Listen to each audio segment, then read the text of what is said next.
반갑습니다. 목회신학연구소 소장 최영 목사입니다.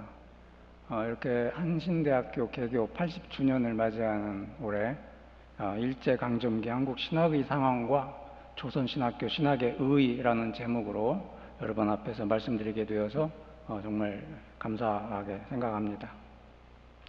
먼저 이 주제를 우리가 이야기하기 전에 일제강점기 한국 신학의 그 상황이 어떠했는지 간단하게 PPT 자료로 한번 우리가 살펴보겠습니다. 유동식 박사는 한국 신학의 광맥이라고 하는 책에서 한국 신학운동사 혹은 신학 사상사에 대해서 처음으로 정리를 하셨는데, 그는 여기서 한국 신학 사상사를 크게 3기로 나누어서 첫 번째 시기는 한국 신학 태동시대 1900년부터 1920년대까지, 두 번째는 한국 신학 정초시대 1930년에서 50년대, 세 번째는 한국 신학 전개시대 1970에서 80년대로 구분했습니다.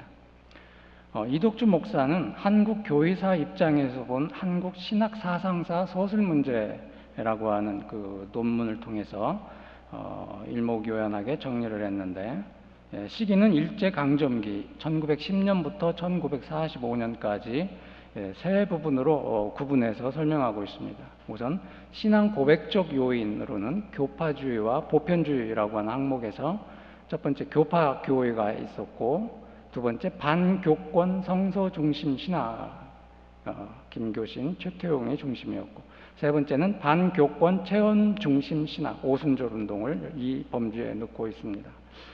두 번째는 종교 문화적 요인을 이야기하는데 서구 전통신학과 토착 신학을 이 범주에서 이야기합니다.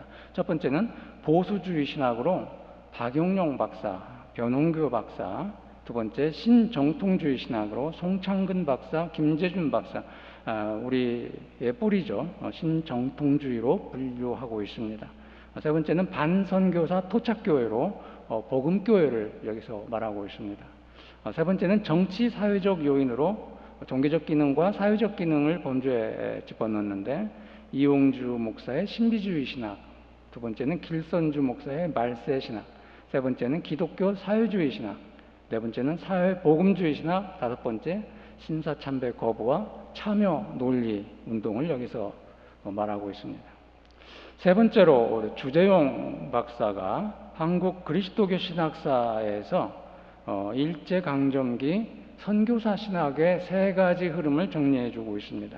첫 번째는 북장로교 선교사 모페트와 레이놀즈, 클라크 선교사를 중심으로 한 역사적 칼뱅주의의 보수 신학입니다. 저 사진에 참조하시기 바랍니다.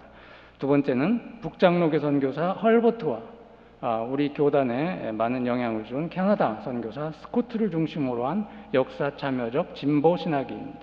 세 번째는 초기 선교사들, 또 감리교 선교사 하디를 중심한 성령 부흥주의 신학이 있습니다. 주재용은 이 세 흐름 중 선교사 시대의 지배적인 신학은 극단적 보수주의 신학과 성령 부흥주의 신학이었다고 분석하고 있습니다. 자, 우리 한국 장로교회의 신학교육은 언제부터 시작되었을까요? 1901년 장로교 선교부가 또 조선 예수교 공의회와 함께 평양에 개설한 평양신학교와 함께 시작됩니다. 1903년 공의회는 이 평양신학교를 조선교회 영적 지도자의 보급을 위한 과정으로 공인합니다. 초창기 교수진은 미국 남북장로교, 카나다 장로교, 호주 장로교에서 파송하는 선교사들로만 구성되었고, 한국인은 1920년대 중반에 비로소 교수진에 포함되었습니다. 이 평양신학교는 1938년 일제 신사참배 강요에 대한 항거로서 자진 폐교를 하기까지 세계에서 가장 많은 신학생을 교육하던 곳으로 정평이 나와 있었습니다.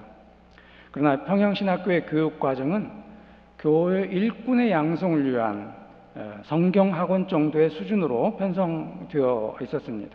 교회사나 조직신학, 실천신학 이런 과목들이 있었지만 이 교수 과목은 이론신학보다는 주로 전적으로 성경 공부에 집중되고 있었기 때문에 신학생들은 고등교육을 받을 수가 없었습니다.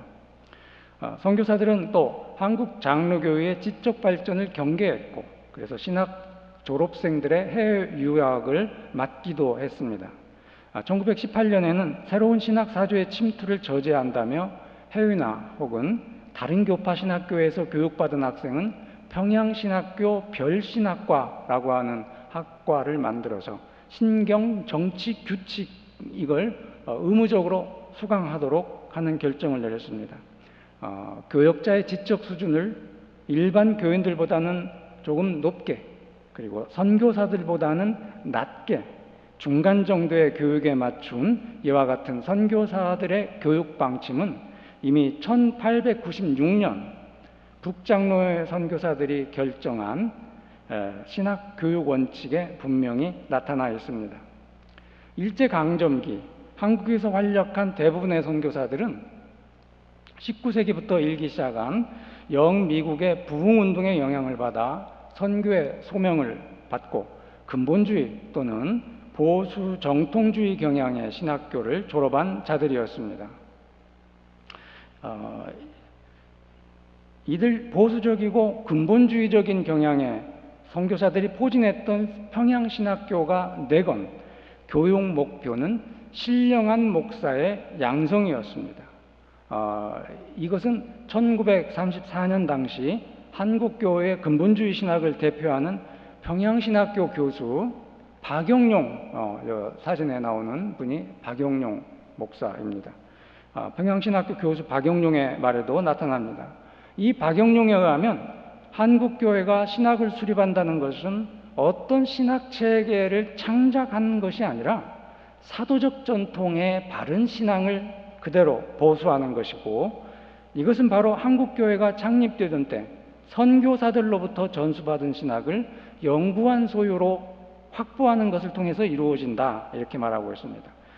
이 박용룡 박사가 말하는 사도적 전통의 바른 신학은 바로 선교사들의 신학이다. 선교사들의 그 보수적이고 근본주의적인 그런 신학이 바로 사도적 전통의 바른 신학으로 말하고 있는 것입니다. 이러한 선교사들의 교도적 지배 시대는 조선 총독부가 대륙 침략을 위한 사상적 통일을 위해서 기독교계 사립학교에 신사참배를 강요하는 그러한 것에 반발하여 1938년에 선교사들이 평양신학교를 자진 폐교하는 것과 함께 종식됩니다. 1941년 미일 전쟁이 발발하게 되자 선교사들은 본국으로 귀국하고 이제 한국 신학교육의 장은 말 그대로 진공 상태가 됩니다. 이는 그때까지 신학운동의 주변부 변방에 있던 자들에게는 새로운 기회가 되었습니다. 장로의 총회는 사태를 방관할 수 없었습니다. 이미 신사참배는 1938년 9월 장로의 총회의 결의를 통해 국가의식으로 받아들여졌으니까 신학교육의 재건을 서둘렀습니다. 1939년 총회는 평양신학교의 설립을 결정하고 1940년 2월 9일 조선 총독부의 인가를 받아 최필근 목사를 교장으로 새 출발을 하였습니다. 교수 두 사람 중 한 분은 일본인 다나카였습니다. 한편 서울에서는 만우 송창근 목사님, 김재준 목사님 이런 분들을 중심으로 자력으로 우리 조선인의 힘으로 신학교를 세우려는 움직임이 일었고 1940년 봄에 조선신학교를 개교하게 됩니다. 조선신학교는 설립 초기부터 평양신학교의 보수적인 근본주의 신학사상을 반대하고 교수진을 1930년대 성서관 논쟁의 때에 진보적 입장에 서 있던 인물로 구성했습니다. 따라서 학교의 교육 이념 자체도 일반 대중만을 안중에 두고 이들을 지도하기에 알맞은 정도의 신학 교육을 지향했던 평양신학교 신학 교육 이념과 대조적으로 학문적인 색채를 띠게 되었는데 그 내용은 다음과 같습니다. 첫째, 복음 선포의 실력에 있어 세계적일 뿐만 아니라 학문적 사상적으로도 세계적 수준에 도달하도록 한다. 둘째, 경건하면서도 자유로운 연구를 통해 가장 복음적인 신앙에 도달하도록 지도한다. 이 두 번째 조항이 아마 우리 한신의 그 교훈, 학문과 경건, 그걸 요약하고 있는 것 같습니다. 그게 학문과 경건으로 요약할 수 있을 것 같습니다. 세 번째, 칼빈 신학의 정당성을 재확인하게 한다. 넷째, 성서 연구에서 현대의 비판학을 소개한다. 다섯째, 교회의 건설적인 실제면을 고려해 넣은 신학을 한다.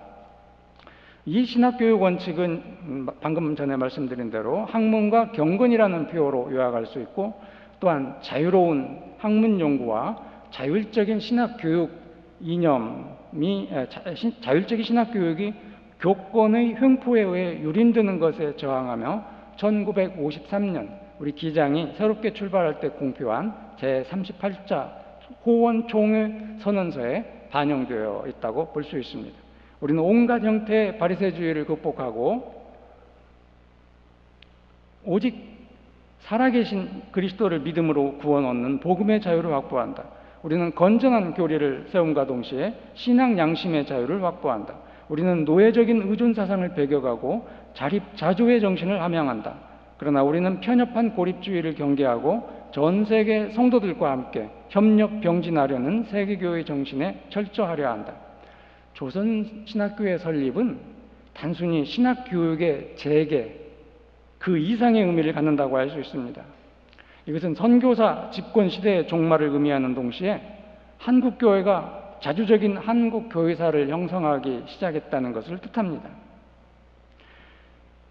우리가 이제 송창근 목사님을 아까 말씀드렸는데, 이 송창근 목사님은 1898년생입니다. 이분이 이제 북간도에 13살에 건너가서 명동학교, 광성중학교에서 독립지사들, 애국지사들과 함께 그들로부터 교육을 받으면서 특히 독립운동가 성제 이동휘 선생의 이동휘 선생이 맞을 겁니다. 정확하게 그분 성명을 제가 잘못 말했을 수 있을 것 같은데, 성제 선생님, 호 성제 선생님으로 이야기하겠습니다. 성제 선생님에게 깊은 영향을 받았습니다. 그리고 독립의식, 민족의식, 독립운동가로서의 삶을 어린 시절부터 꿈꾸고 그렇게 시작을 하는데, 그분이 바로 이제 한 3년 정도 그분들과 함께 지내다가 광성중학교를 세우신 그 성제 선생님이 군간학교도 세우셨어요. 그래서 독립운동가들, 그 장교들을 양성하던 학교를 운영했는데 운영 자금이 부족했던 것 같습니다. 그래서 간독 교민사회에 호소해서 이 독립군 운영 자금을 좀 얻으려고 했는데, 우리나라에서 북간도로 이주한 분들의 삶이 얼마나 윤택했겠습니까? 똑같이 어렵고 고달픈 삶은 마찬가지인데, 그래서 그분들이 후원금을 많이 내지 못한 것 같습니다. 그래서 하루는 이 성제 선생님이 만우 목사님을, 어린 소년 만우를 데리고 어디 깊숙이 은신하면서 이런 말을 만우에게 전했다고 합니다. 교민 사회에 가서 성제 선생이 홍의적에게 납치되었다. 모일까지 모처에 몸값 얼마를 갖다 두지 않으면 홍의적이 성제 선생을 죽인다고 했다. 그 말을 퍼뜨리라고 했다고 합니다. 그런데 그 유언비어를 퍼뜨려도 그 군자금이 모이지를 않는 겁니다. 그래서 성제가 실망해서 이제 북간도를 버리고 시베리아로 이렇게 떠나려고 준비하는데, 만우 어린 소년이 저도 데리고 가 달라고 간청을 해요. 근데 그 성제 선생이 만우에게 너는 고향으로 돌아가서 목사가 되어 교회를 살리고 민족을 살려라, 뭐 그런 말씀을 주셨던 것 같습니다. 그 말을 듣고 바로 고향에 돌아오셔서 고향에서 바로 서울 피어선 신학교에 이제 진학을 했고, 그곳에서 3년 공부를 하고 19년 3.1 독립운동이 일어나는 그때 졸업을 하고 남대문교회 전도사로서의 심우를 이렇게 시작을 합니다. 그런데 그 당시 이제 그 만우 선생의 나이가 23살, 21살 이렇게 되죠, 그때가. 근데 그때부터 이분이 많은 어떤 그 신학 잡지에 글을 쓰기 시작을 합니다.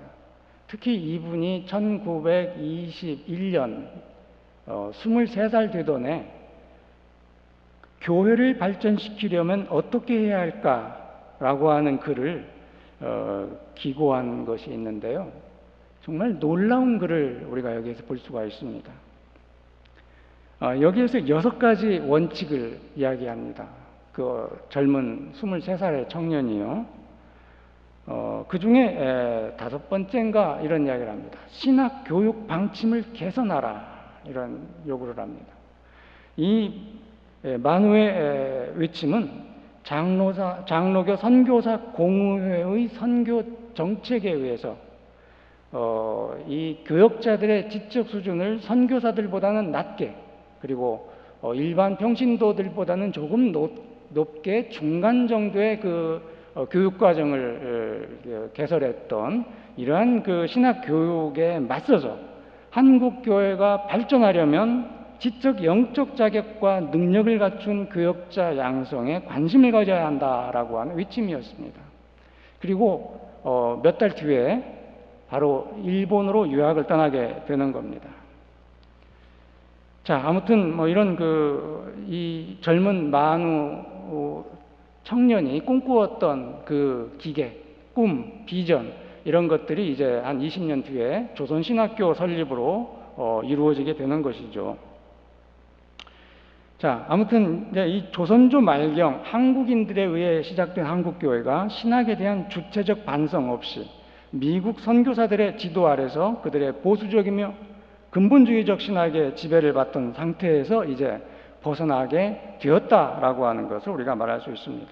특히 칼뱅 신학의 정당성을 재확인하고 성서 비평학을 소개한다는 언급은 한국 장로교회와 신학을 새롭게 개혁해 나간다는 의지의 표명과도 같습니다.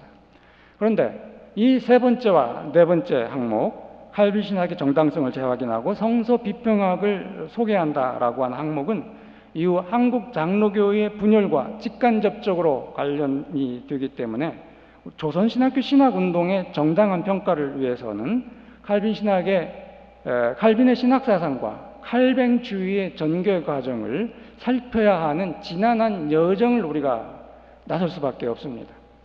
왜냐하면 조선신학교 신학교육의 문제를 빌미로 김재준 서구도 목사를 제명하고 나아가 한국신학대학 1951년 졸업생의 목사 후보생 자격을 박탈함으로써 한국 장로교회의 분열을 낳은 장로교 총회 제37회의 결정은 개혁자 칼뱅의 신학과 그 이후의 전개 과정에 대한 면밀한 고찰을 통해서 그 정당성 여부를 평가할 수 있기 때문입니다.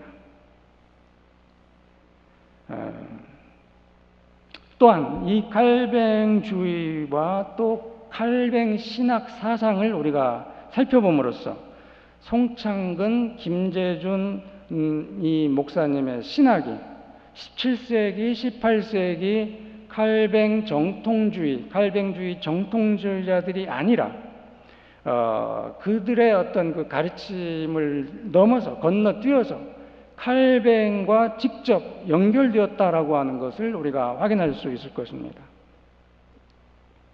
특히 이 칼뱅주의 전개 과정을 우리가 살펴보는 가운데 우리가 성서 영감론에 집중할 것입니다. 이 성서 영감론에 우리가 초점을 맞추는 것은 바로 이 성서 영감론 논쟁이 성서의 권위와 관련된 논쟁을 뜻하기 때문이죠. 성서의 권위에 대한 논쟁, 바로 이 성서 권위에 대한 논쟁으로 장로교가 분열을 겪었기 때문입니다. 이러한 접근 방법은 조선신학교 신학운동이 17, 18세기 개신교 정통주의자들에 의해서 만들어진 깊은 단절, 이 단절을 넘어서 개혁자 칼뱅의 성서적 신학적 노선에 직접 연결되었다라고 하는 것을 말해줄 것입니다. 자, 2번째, 칼빈의 영감론과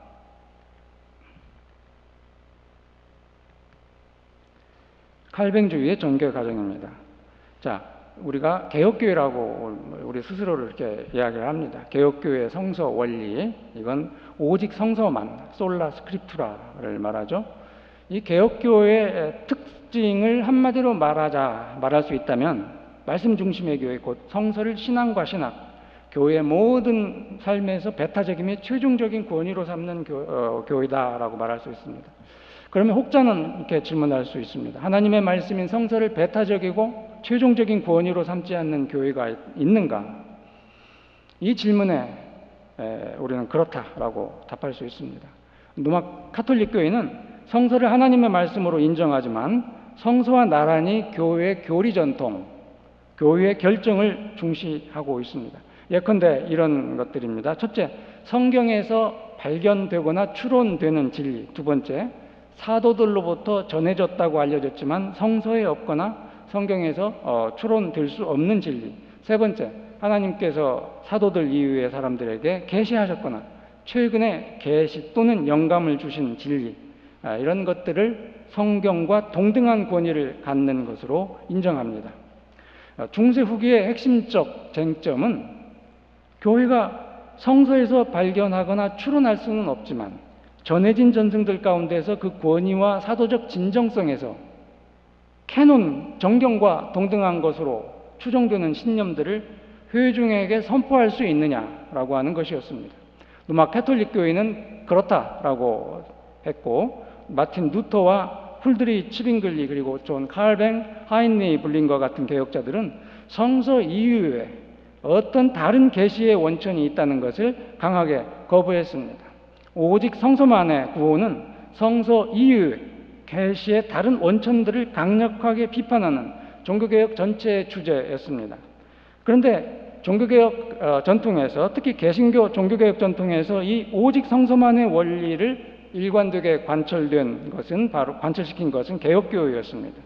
유감스럽게도 루터교회의 일치신조에서 우리가 자주 볼 수 있는 하나님의 말씀과 아우구스부르크 신앙고백서 같은 text는 루터 이후에 루터교회가 다시 로마 캐톨릭의 숙명적인 이원론으로 회귀했다는 것을 보여주고 있는 거라 할 수 있습니다. 개혁교회가 교회의 신앙고백들이 공식화되기 이전부터 갖고 있던 하나의 확고한 원칙은 성서에 명료하게 표현된 하나님의 말씀만을 교회에 선포 단 하나의 규칙으로 승인한다는 것이었습니다. 1523년, 1528년 이런 초기 논쟁들이 있는데요. 참고하시기 바라고, 이 문서들은 치빙글리와 칼뱅 등 개혁교회 개혁자들이 하나님의 말씀 혹은 그리스도와 나란히 서 있을 수 있는 다른 어떤 권위를 결코 인정하지 않았다는 것을 말해줍니다. 개혁자들은 오직 성경만을 신앙과 삶의 유일한 규칙으로 인정했습니다.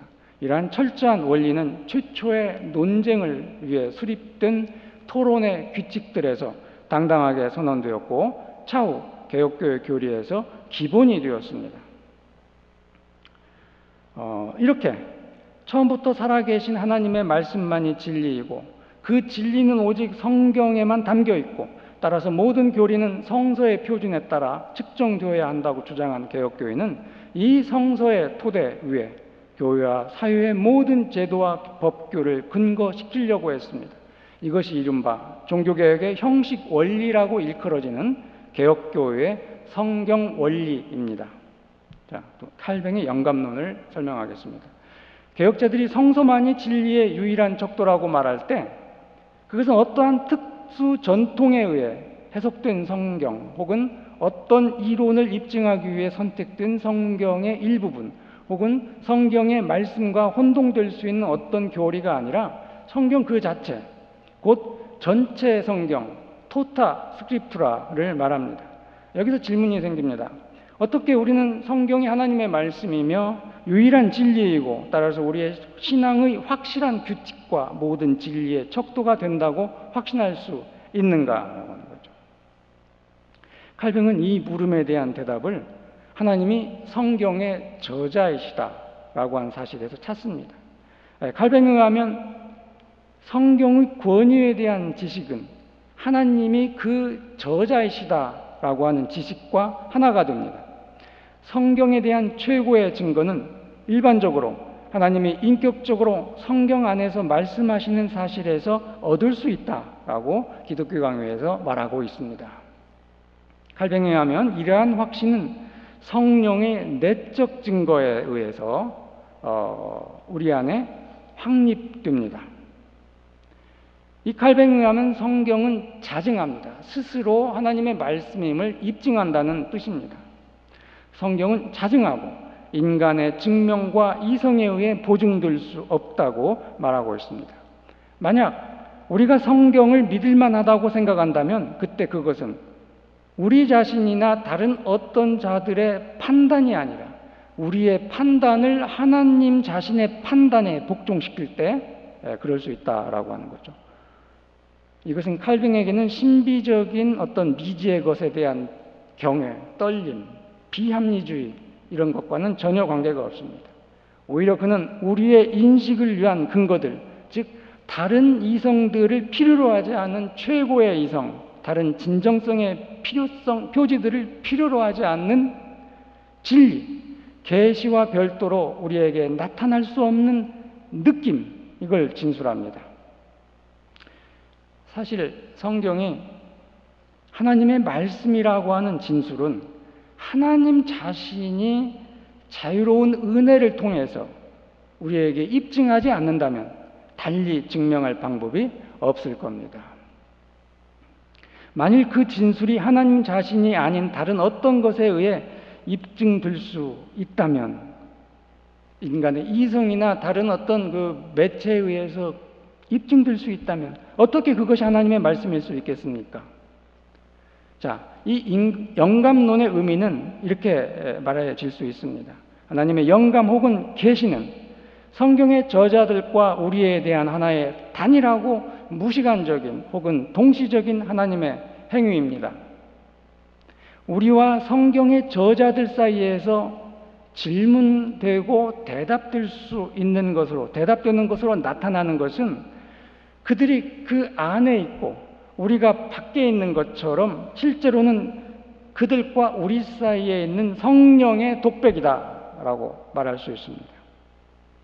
예를 들어 설명하면은 사도 바울이 로마 교인들에게 로마서를 보내죠. 하나님의 영감을 받고 감동을 받은 바울이 그 말씀을 로마 교인들에게 편지를 써서 보내면 로마 교인들은 그 편지를 읽으면서 하나님의 말씀으로 받아들이면서 감동과 감격을 하게 됩니다. 2000년의 공간과 시간적 간격을 우리가 지금 느끼고 있는 이 시점에서 똑같이 우리가 바울서신 로마서를 읽는다고 한다면 이 로마서를 읽는 우리의 마음을 성령께서 감동시키고 감격해 하고 그래서 하나님 말씀으로 받아들일 수 있게 한다는 거죠. 바로 이것이 칼빈이 성경 영감론, 성서 영감론을 전개하는 맥락이었습니다. 그러므로 칼뱅이 성서의 권위를 전개시키는 맥락은 성경의 문자가 아니었습니다. 칼뱅은 하나님이 그의 성경적 증거와 그 증거를 받아들이는 사람들에게 동시적으로 부여하는 자기 증거의 계시에서 하나님의 말씀의 확실성을 찾았습니다. 이 말씀과 성령, 이 긴밀한 상관성, 이걸 우리가 놓칠 때 소위 문자주의의 위험에 빠지게 되는 것을 이제 17, 18세기 칼뱅주의에게서 우리가 확인할 수 있는 거죠. 세 번째, 16세기 개혁교회 신학 문서에 나타난 영감론입니다. 하이델베르크 신학 문답은 1563년에 나온 것인데 질문 32항에서 그리스도가 그의 왕직을 수행하는 방편으로 삼는 수단을 질문할 때, 그리고 질문 54항에서 그의 선택된 공동체를 인류 전체에서 모으는 방편으로 삼는 수단이 무엇이냐 질문할 때 말씀과 성령 이렇게 대답하며 칼뱅을 따릅니다. 그런데 이 말씀과 성령의 엄격한 상관관계와 은밀한 동일성은 16세기 종교개혁 시기의 개혁교회 신앙 고백 문서들에서조차 점차 사라지기 시작하는 것을 우리가 볼 수 있습니다. 칼뱅이 저 기본 개념을 발전시킨 맥락을 급속히 이탈하기 시작하는 것을 우리가 볼 수 있습니다. 칼 바르트는 그 전조를 하인리 블링거의 제2 스위스 신앙고백서 1566년에 나온 이 신앙고백서에서 봅니다. 여기서 우리는 우선 하나님의 그 당시의 말씀, 족장들에게, 예언자들에게, 그리고 사도들에게 하신 말씀과 지금 그의 말씀을 구별하는 그 문서, 그들의 문서를 통해서 우리에게 하시는 하나님의 말씀, 이렇게 표현이 되고 있거든요. 이 사이에서 개념적인 차이를 발견하게 됩니다. 하나님께서 말씀하셨다. 하나님께서 그때 말씀하셨다. 그리고 지금 말씀하신다. 비록 이 차이가 논리적으로는 옳다고 하더라도 그것은 계시의 영향과 결과로서 그 자체로, 그리고 자연히 높이 평가되는 성경을 그때와 지금 사이에서 경과된 시간에 의해 격리되어 있는 우리에 대한 계시의 증언이 되도록 의도된 성경과 뚜렷하게 분리합니다. 그때 예언자들, 족장, 사도들에게 말씀하셨던 것과 지금 여기서 우리에게 말씀하시는 것이 뭔가 분리되어 있다, 뭔가 이렇게 차이가 있다, 이런 것을 생각하게 한다라고 하는 거죠. 그 차이는 객관적인 어떤 것 대 주관적인 어떤 것을 가정하고, 그로써 성경의 저자들과 우리 사이의 동시성을 위태롭게 합니다. 그러나 단지 이 동시성 안에서만 그들이 경험했던 계시의 결과, 그들의 문서는 우리를 위한 증언이 되고 하나님의 말씀 자체가 될 수 있다고 우리는 그렇게 보는 거죠. 네 번째는 17세기 스위스 일지신조의 축자 영감론을 살펴보겠습니다. 17세기 칼뱅주의 운동은 칼뱅 사후 100년 뒤에 제네바 아카데미에서 신학 교수직을 맡고 있던 프란시스 트레틴 이분이 주도하고 있었습니다. 우선 칼뱅주의는 상당히 다른 두 가지 의미를 지닌 애매한 용어입니다. 그래서 이 용어에 대한 이해가 우선 필요합니다. 첫 번째는 칼뱅 또는 그의 저술들에 의해 깊은 영향을 받은 이념들과 공동체들, 예컨대 개혁교회를 가리킨다고 할 수 있습니다. 그리고 또 개인들, 테오도르 베자, 프란시스 투레틴 이런 분들을 칼뱅주의라고 부를 수 있다는 거죠. 두 번째는 칼뱅 자신의 사상을 가리키기 위해 사용된다고 볼 수 있습니다. 첫 번째 의미가 훨씬 광범위하게 사용되고 있습니다만은 이 용어가 잘못된 것이다라고 하는 인식이 점차 확산되고 있습니다.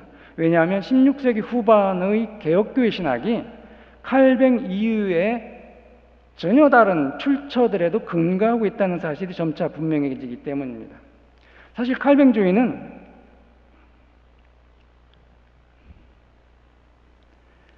베자, 칼뱅의 후계자죠. 베자와 투레틴 같은 칼뱅의 후계자들에 의해서 미묘하게 수정되었지만 엄밀한 의미에서 칼뱅주의자로 간주할 수 없는 개인들에 의해서 더 큰 변화를 겪었습니다. 피에트로 베르미글리, 지롤라모 잔키라고 하는 이 이태리 사람들이죠. 이 사람들은 이탈리아적 기원, 이분들의 이탈리아적 기원은 그들에게 칼뱅의 신학 방법과 전혀 다른 접근 방법을 채택하게 했습니다. 그들의 이념은 많은 점에서 칼뱅의 것과 비슷하기도 했지만 그 이념들은 전혀 다른 신학 방법에 적용해서 나온 겁니다.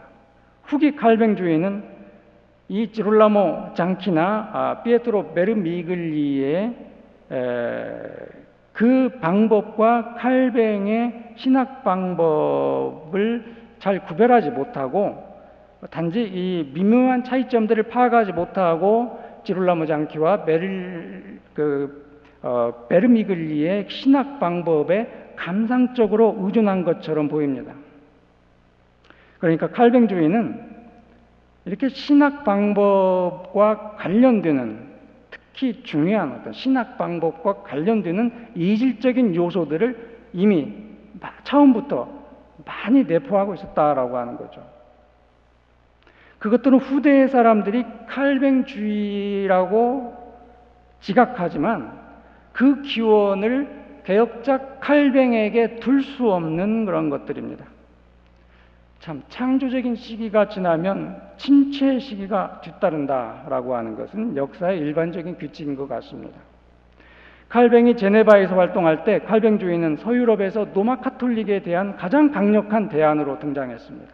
그러나 칼뱅의 사망 이후 이 칼뱅주의는 노마 카톨릭이나 루터파에 대하여 자기를 방어할 필요가 있었고, 또 유럽의 지적 분위기 속에서 일어나는 변화들에 의해 많은 자극을 받았기 때문에 어떤 체계화의 필요성을 굉장히 절실하게 의식하고 있었습니다. 이때 칼뱅주의자들이 주목한 것은 이태리 그 파두아라고 하는 대학, 파두아 대학의 아리스토텔레스주의자들이 발전시킨 모든 학문에 적용 가능한 보편적인 방법에 대한 새로운 통찰이었습니다. 이제 칼뱅이 얼마간 의심했던 아리스토텔레스주의는 동맹으로 간주되고 칼뱅주의의 내적 일관성과 항구성을 보여주기 위한 요긴한 도구로 받아들여졌습니다. 이 칼뱅주의자들이 채택한 이 새로운 신학 방법의 네 가지 특성은 다음과 같습니다. 첫 번째, 신학의 탐구와 옹호에서 인간 이성의 주된 역할을 인정합니다. 두 번째, 신학은 알려진 공리에 근거한 3단 논법에서 이끌어낸 논리적으로 정연한 또 합리적으로 옹호할 수 있는 체계로서 제시됩니다. 세 번째, 신학은 아리스토텔레스의 철학, 특히 방법의 본질에 대한 아리스토텔레스의 통찰에 근거를 둡니다. 네 번째, 신학은 형이상학적이고 사변적인 질문들, 특히 하나님의 본성, 인간과 창조에 관한 하나님의 의지에 관한 질문, 무엇보다도 예정교리 같은 것에 질문을 하게 관심을 갖습니다. 따라서 신학의 출발점은 구체적인 역사적 사건이 아닌 일반 원리가 되었습니다. 칼뱅과 대조하면 분명히 드러나는데요, 차이가. 칼뱅에 의하면 신학은 성경이 증언하는 예수 그리스도 사건을 중심으로 하고 있고 또 그 사건에서 파생됩니다.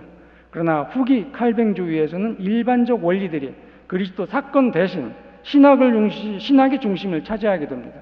17세기 중반까지 칼뱅주의는 유럽의 많은 대학들은 물론 미국 하버드 대학 등에서 매사추세츠 대학 등에서 주도적인 신학 운동으로 확고하게 자리를 잡았습니다. 트레티는 그의 신학을 위한 모형으로 아리스토텔레스의 철학을 신학에 접목시킨 토마스 아퀴나스의 신학 대전의 신학 방법을 채택했습니다. 이 트레티는 그의 성경의 교리를 전개하면서 175개의 전거들을 인용하지만 칼뱅은 전혀 언급하지 않았습니다. 성서는 트레틴이 학문적이고 체계적인 신학의 근거로 삼은 형식적인 원리였지만 성서의 권위는 성경은 잘못이 없는 말들을 담고 있다라고 하는 주장에 입각해 있었습니다. 적응에 대한 칼뱅의 개념에 어떠한 흔적도 트레틴의 작품에서는 찾아볼 수가 없습니다. 성서의 내용이 아니라, 살아계신 하나님의 말씀이 아니라 형식이 초자연적이다라고 주장했던 겁니다. 따라서 이 튜레티는 성서 텍스트의 현재 상태에 강한 관심을 가졌습니다. 그는 성서의 권위에 대해 말하면서 성령의 내적 증거에 대한 언급을 빠뜨리고 진정한 정경과 성서의 믿을 만한 사본을 보증하기 위해 성령에 호소했습니다. 이것은 튜레틴이 본래 히브리어 필사본에 있는 존재하지 않는 모음 부호들을 위해 영감을 주장하게 했습니다. 이 튜레틴의 견해는 1675년 스위스 일지신조에서 구체화되었습니다. 참조하시기 바랍니다. 여기서 텍스트의 거룩함과 영감됨은 본질적으로 주어진 것이며 객관적으로 현재하는 사실이 되었습니다. 살아계신 하나님의 말씀과 인간의 문자로 기록된 성경의 직접적인 동일성이 주장되기 시작했습니다. 이 오류는 이미 불린거의 차이에서 예견된 것이고 이제 그 기회를 얻게 되었던 겁니다. 그때 하나님께서 말씀하셨다. 그러므로 회당의 히브리어 강독 안에 보존되어 있는 것으로서의 자음과 모음을 지닌 이 텍스트는 그 자체로 거룩하다. 그들은 어떤 정도로 성경이 우리를 위해 거룩한 것일 수 있을지 하는 질문에 대한 대답을 생각하지 않고 무조건 이것을 주장했던 겁니다. PPT 자료에 칼뱅과 칼뱅주의의 계보를 저렇게 표현했는데 제가 조금 안 보여요. 그냥 이제 우리 여러분들이 PPT 자료로 화면에서 확인하시면서 보실 것이 칼뱅과 배자일 겁니다. 그리고 이쪽 한 위에는 찌롤나무 장키, 베를리아모 이런 그 두 그룹에서 이제 17세기, 18세기 계보가 이렇게 나온다는 것이고, 저게 이제 미국의 프린스턴 신학교까지 이렇게 쭉 내려오면서 우리 한국 교계와 신학교, 그러니까 1900년대 초기, 30년대, 40년대, 50년대까지 우리의 신학 계보가 어떻게 연결되었는지, 또 우리 조선 신학교가 또 어떻게 연결되고 있는지 이렇게 바로 김재준 목사님 위에 그 칼 바르트 조상화입니다. 그 칼 바르트의 영향을 받고 송창근 목사님이나 만우 송창근이나 장군 김재준이 다 칼 바르트의 영향을 받았어요. 신정통주의가 바로 그겁니다. 바로 이렇게 우유해 가지고 18세기를 이렇게 거치지 않고 직접 종교개혁자 칼뱅에게 연결되었다라고 하는 것을 저 PPT 자료에서 말하려고 저 도표를 제가 만들었습니다. 자, 이와 같은 17세기 이후 칼뱅주의적 정통주의자들의 축자 영감설은 칼뱅의 영감론과 전혀 다르다는 것을 분명히 알 필요가 있습니다. 칼뱅이 성서의 증언자들을 성령의 기관과 도구로 보았다는 것은 사실입니다. 그러나 그는 성경의 확실성을 문자에서 발견하지 않고 성령의 증거에서 발견했습니다. 성서를 하나님의 살아계신 말씀이 되게 하는 것은 문자 자체가 갖고 있는 신적인 권위 때문이 아니라 인간의 마음을 감화 감동시키는 성령의 역사라고 본 것입니다. 이같이 성경 안에서 성령을 통해 말씀하시는 하나님에 대한 발견은 개혁자들로 하여금 로마 교황의 권위 및 성서와 교회 전통에 대한 로마 교회의 입장을 거부하게 했습니다. 그들은 오직 예수 그리스도만, 솔로스 크리스토스를 최고의 권위로 여겼고, 교회를 위한 그의 말씀과 뜻은 교회의 삶을 위해 일차적 권위를 갖는 성경을 통해서만 알려지고 선언된다고 보았습니다. 그리고 다른 모든 인간의 권위들은 그것이 신조든 교회의 공의들이든 또한 교회의 다른 가르침들이건 간에 단지 보조적이고 부차적이고 파생적인 권위를 가질 뿐이다 라고 주장했던 겁니다. 오늘 한국에서 한국 장로교회는 이 칼뱅주의 전통을 이어가고 있습니다. 그러나 한국 장로교회는 지난 1953년에 성서의 권위 문제로 분열을 겪었고, 반세기가 훨씬 지난 오늘날에도 여전히 현안 문제로 남아 있습니다. 이 문제에 대한 일련의 연구들은 미국 프린스턴 출신 선교사들의 근본주의적이고 정통주의적인 신학 성향에 관심을 기울입니다. 어떻게 미국의 칼뱅주의자들의 산실과 아성이었던 프린스턴 신학교가 근본주의적이며 정통주의적인 성향을 갖게 되었을까라고 하는 거죠. 잭 노저스가 이에 대한 하나의 중요한 단서를 제공해 줍니다. 그것은 알렉산더가 1821년 프린스턴 신학교 교과 과정을 만들었을 때 프랜시스 튜레틴의 변증신학 강요를 조직신학 교재로 채택한 것에서 시작되었습니다. 60년 뒤에 1872년 찰스 하찌의 유명한 조직신학이 튜레틴의 라틴어 교재를 대체했지만 튜레틴의 신학 방법은 1929년까지 계속되었습니다. 100년이 넘는 동안 프린스턴의 교수들은 웨스트민스터 신앙고백과 이 신앙문답을 받아들이고 서명한다고 서약했습니다. 우리가 신앙고백을 공부하다 보면은 이 웨스트민스터 신앙고백과 신앙문답이 칼뱅의 가르침과 방법론적으로 뒤집어져 있다는 것을 발견하게 될 겁니다. 지금 시간이 없으니까 건너뛰겠습니다. 그들은 자신들을 칼뱅의 후예라고 생각했습니다. 그러나 실제로 그들의 신학은 그 토대를 종교개혁 이후 발전한 아리스토텔레스적 스콜라주의에 두고 있었고, 칼뱅 자신의 접근법에 반대되는 성서의 권위와 해석에 관한 신학 방법을 믿고 가르쳤습니다. 19세기와 20세기 초 미국 장로교회에서 일어난 이 독특한 역사의 왜곡은 20세기 후반 한국 장로교회의 성서 문자 모설 혹은 축자 영감설 논쟁과 그로 인한 교회의 분열이란 불행한 역사와 관련하여 특히 주목할 만하다고 할 수 있습니다.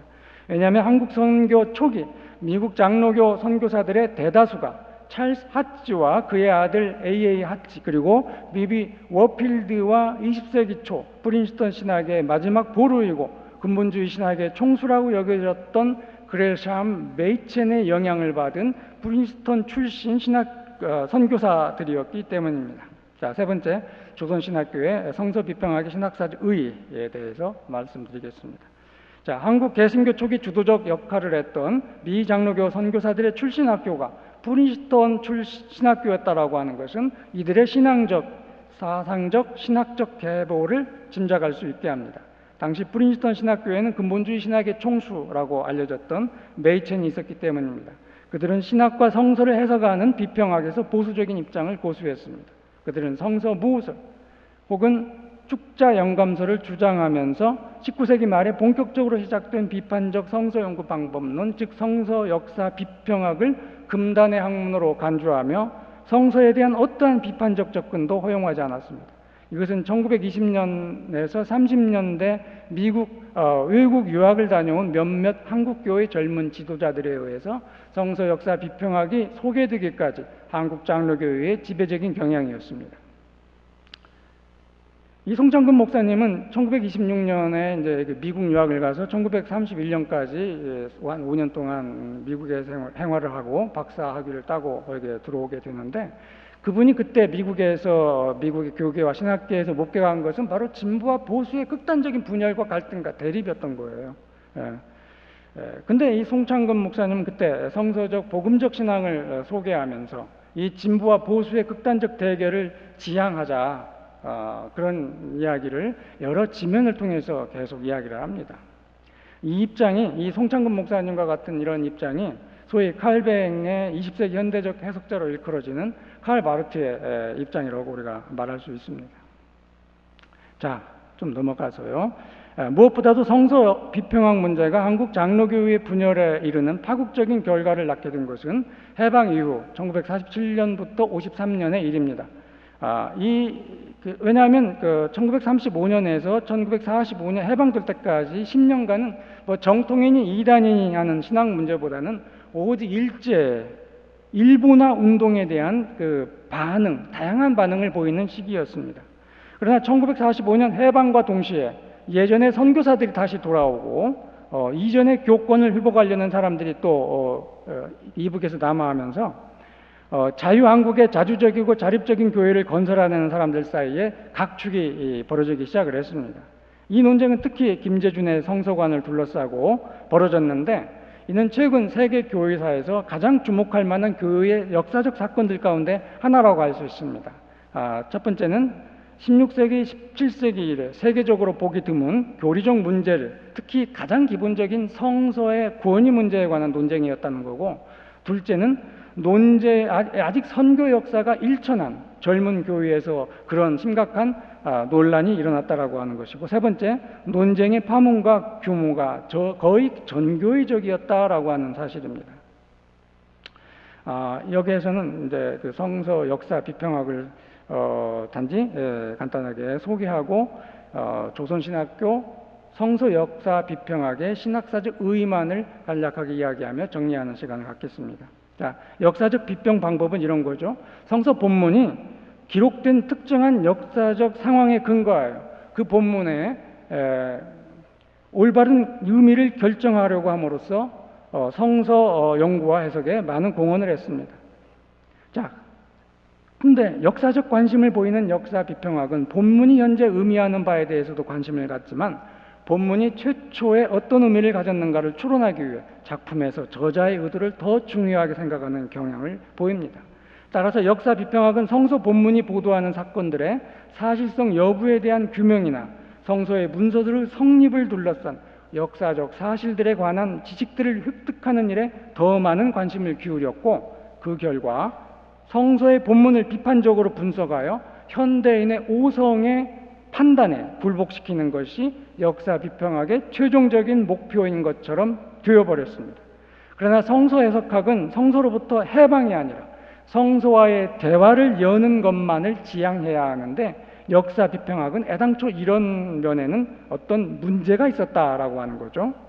20세기 초 서구 신학계에서는 이미 이러한 역사 비평학의 한계를 인식하고 그 한계를 극복하려는 움직임이 일어난 바가 있습니다.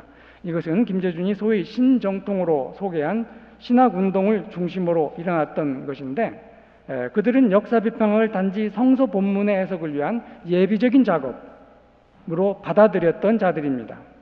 지난 세기 후반에 나타난 성서 이해를 위한 다양한 해석 방법들은 이러한 운동의 결과라고 할 수 있습니다. 그림 타임즈의 표지에 칼바르트가 실렸네요. 성서 역사 비평학은 단지 성서 본문 해석을 위한 예비적인 작업이다. 로마서 서문에 나와 있는 말입니다. 논란 당시 김재준이 이러한 전 세계 교회의 사상적 동향을 감지하고 그 추세를 따라가고 있었다라고 하는 것은 명백합니다. 이 점은 신학 논쟁이 한창 진행되던 1949년 11월 제1회 장로교 청년 전국대회가 있었는데, 여기에서 김재준 목사님이 강연을 했어요. 대전 전후 신학사상의 변천, 이런 제목의 강연을 했는데 질문 시간이 되었습니다. 그때 어떤 청중이 일어나서 강연자는 성경을 비판한다는데 동감한 모양인데 성경은 하나님의 말씀인데 어떻게 감히 비판할 수 있겠습니까? 라고 하는 질문을 했어요. 그때 김재준 목사님이 이런 대답을 합니다. 금강석은 갈면 더욱 빛나는 것처럼 성경은 비판함으로 파괴되는 것이 아니라 그 진가가 더욱 드러납니다. 극단적인 정통주의 신학자들도 다 성경의 본문 비판은 인정하고 있습니다. 본문 비판을 인정한다면 역사 비판도 인정하지 않을 수 없을 것입니다. 성경을 더 철저히 알기 위해 비판하는 것이요, 성경을 무시하기 때문에 비판하는 것이 아님을 알아야 합니다. 성경을 비판할 수 있느냐 하는 그렇게 물을 시기는 벌써 지난 지 오래입니다. 성경은 벌써 그야말로 철저히 비판을 받은 지 오래입니다. 이제 더 비판할 제목이 없기 때문에 지금은 비판을 그만두고 비판의 결과를 신앙적인 경건을 가지고 정리하여 참된 성서신학이 재건설되고 있는 시대입니다. 이런 답변을 했습니다. 자, 이 김재준 목사님은 전문적인 성서 역사 비평학을 훈련한 그런 성서학자는 아니었다고 저는 생각을 합니다. 그렇지만 당대 역사 비판적 해석과 더불어 상황적인 전제에 있어서 오늘날의 성서 해석과 비교해 조금도 손색이 없는 성서 이해를 하고 있었습니다. 다만 역사적 비판이란 해석 방법 자체가 교리적, 문자적 해석을 비판하고 극복하는 과학적이며 실증적인 해석학의 전제를 가지고 있기 때문에 의미의 다양한 해석보다는 지나치게 실증적인 하나의 의미를 추구하는 약점을 가지고 있고, 따라서 그의 성서 해석에도 이러한 문제가 있다라고 하는 것은 부인할 수 없을 겁니다. 그러나 김재준 목사님은 성서의 확실성을 문자가 아니라 성령의 증거에서 발견했던 16세기 개혁자들의 정신을 지니고 있었기 때문에 역사적 비판의 장애를 극복하고 성서로부터 살아계신 하나님의 말씀을 듣게 해주는 일에 관심을 가졌고, 그 점에서 오늘날 한국 성서신학의 학문적 발전에 지대한 공헌을 했다라고 하는 평가를 신학계, 구약신학계, 성서학자들이 그렇게 보고 있는 것 같습니다. 자, 결론을 말하겠습니다. 자, 조선신학교의 설립은 단순히 평양신학교의 자진 폐교에 따른 한국교회의 목회자 수급 문제를 해결하기 위한 것만이 아니었습니다. 조선신학교의 신학교육 이념은 미국 장로교회의 식민지적인 교회로부터 벗어나 한국교회의 신학 양심의 자유와 학문의 자유를 확보하고 자주적이고 주체적인 한국교회의 역사를 세워나가자는 확고한 의지를 보여줍니다. 신학과 성경 해석에서 보수적이고 근본주의적 성향을 지닌 미국 선교사들의 교도적 지배 아래에 있던 한국 장로교회의 신학교육의 목표는 한국교회가 창립되던 때 선교사들로부터 전수받은 신앙을 그대로 보수하며 영구한 소유로 확보하려는 것이었습니다. 그 결과 한국 장로교회는 보수적이고 근본주의적인 칼뱅주의자들이 지배하고 있었습니다. 그러나 우리는 칼뱅주의의 전개 과정을 살펴보며 칼뱅주의가 상당히 다른 두 가지 의미를 함축하고 있고, 칼뱅 자신보다는 오히려 그와 무관한 개인들, 예컨대 베르미글리와 잔키 같은 개인들의 신학 방법이 후기 칼뱅주의에 많은 영향을 미쳤다는 것을 확인했습니다. 특히 성서의 권위와 관련하여 칼뱅과 동시대 칼뱅주의자들, 그리고 17세기의 칼뱅주의자들 사이에는 큰 차이가 있다는 것을 확인했습니다. 그들은 개혁자 칼뱅과 달리 말씀과 성령의 긴밀한 상관성의 맥락을 상실하고 성서는 하나님의 말씀이라는 명제가 성령의 역사를 떠나서 객관적으로 의미를 갖는다고 보았고, 아리스토텔레스적 스콜라주의 철학의 토대 위에서 인간의 확실성의 요청으로 가져온 무오의 개념을 영감론의 출발점으로 삼았던 것입니다. 송창근, 김재준을 중심으로 전개된 조선신학교의 비판적 성서연구 방법론 논쟁은 칼뱅주의 정통주의자들에 만들어진 저 깊은 단절을 넘어서 종교개혁자 칼뱅의 신학과 그의 영감론의 정당성을 재확인하게 했다는 점에서 신학사적으로 큰 의의가 있다고 할 수 있습니다.